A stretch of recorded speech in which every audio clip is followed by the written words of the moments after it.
Dear student, তোমাদের সামনে এখন আমি প্রস্তুত করেছি সেটা সাজেশন 2025 পলিটিক্যাল সায়েন্স ক্লাস 12-এর। তোমরা প্লিজ আমার চ্যানেলটাকে সাবস্ক্রাইব এবং বেল আইকনটা ক্লিক করে দেবে, আর বন্ধুদের মধ্যে শেয়ার করে দেবে, একটা লাইক দিয়ে দেবে। তোমাদের 5টা প্রশ্ন আসবে 8 নম্বরের। এই 5টি যে প্রশ্ন সেটা কিন্তু প্রায় 6টা লেসন থেকে আসবে। এই 6টা লেসনের মধ্যে প্রথম যে লেসনটা আছে সেটা হচ্ছে আন্তর্জাতিক সম্পর্ক, প্রথম অধ্যায়। এই প্রথম অধ্যায় থেকে আমি তোমাদের 3টে প্রশ্ন দিয়েছি।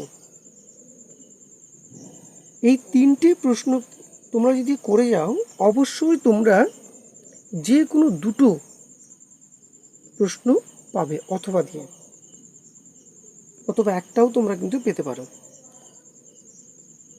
তাই প্রথম প্রশ্নটা দেখে নেবে, সেটা হলো ক্ষমতা কাকে বলে, ক্ষমতার উপাদানগুলি আলোচনা করো। এটা নাটা আমি এখানে যুক্ত করতে পারিনি বলে এখানে নাটা দিয়ে দিয়েছি, আলোচনা করো। দ্বিতীয় প্রশ্ন দেখো, জাতীয় স্বার্থের সংজ্ঞা দাও। জাতীয় স্বার্থে রক্ষার উপায়গুলি সংক্ষেপে আলোচনা করো। জাতীয় স্বার্থের প্রকৃতি ব্যাখ্যা করো।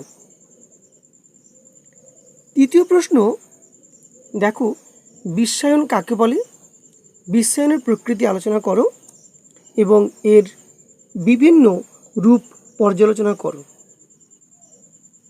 এই মোট 3টে প্রশ্ন প্রথম অধ্যায় থেকে তোমরা অবশ্যই করবে, যে কোনো একটা তোমরা অবশ্যই কিন্তু পাবে।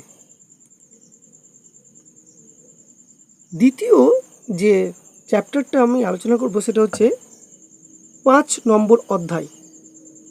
এই 5 নম্বর অধ্যায় তোমরা যদি করো, দেখো এখান থেকে কিন্তু 2টো প্রশ্ন দিয়েছি এই বছর, খুব ইম্পর্ট্যান্ট, তোমরা অবশ্যই করে যাবে। নোট আমি পরে দিয়ে দেবো এই চ্যানেলে, তোমরা অবশ্যই প্রত্যেকে সাবস্ক্রাইব করে যদি দাও তাহলে তোমাদের কাছে এটা আগেই চলে যাবে নোটিফিকেশানটা, আর তোমরা সঙ্গে সঙ্গেই সেটা দেখে নিতে পারবে এবং মুখস্থ করে নিতে পারবে। প্রথম প্রশ্নটা, উদারনীতিবাদ কাকে বলে, এর বৈশিষ্ট্যগুলি আলোচনা করো। দ্বিতীয় প্রশ্ন, মার্কসের রাষ্ট্র সম্পর্কিত তত্ত্বটি আলোচনা করো। ঠিক আছে। পরের চ্যাপ্টার 6 নম্বর, এখানে কিন্তু সরকারের বিভিন্ন বিভাগ এই চ্যাপ্টারটার নাম, আর এখান থেকে আমি প্রায় 3টেই প্রশ্ন দিয়েছি।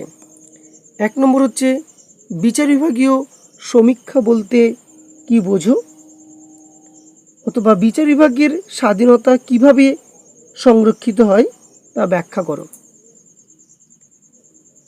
তৃতীয় প্রশ্নটা, ক্ষমতা সন্ধিকরণ নীতি কি, ক্ষমতা সন্ধিকরণ নীতির পক্ষে ও বিপক্ষে যুক্তিগুলি আলোচনা করো। 4 নম্বর, এককক্ষ অথবা দ্বিকক্ষ বিশিষ্ট আইনসভার পক্ষে ও বিপক্ষে যুক্তি দাও। এই 4টি প্রশ্ন তোমাদের 6 লেসন থেকে দিয়েছি আমি।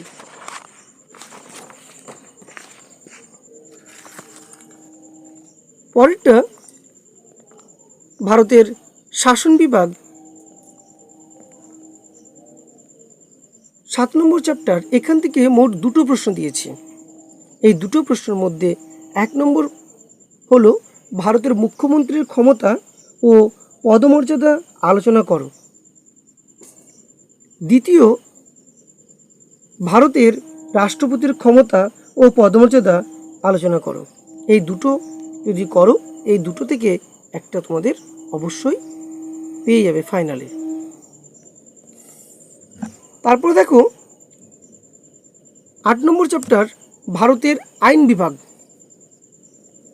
ভারতের আইন বিভাগ, এখানে ভারতের পার্লামেন্টের আইন পাসের পদ্ধতি ভারতের পার্লামেন্টের আইন পাসের পদ্ধতি ব্যাখ্যা করো। প্রথম প্রশ্নটা। দ্বিতীয় প্রশ্ন, অর্থ বিল কাকে বলে? লোকসভায় কিভাবে অর্থ বিল পাস হয়?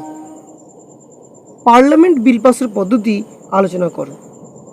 এখানে একটা প্রশ্নকে অনেক রকমভাবে আসতে পারে, সেটাই কিন্তু বলেছে এখানে।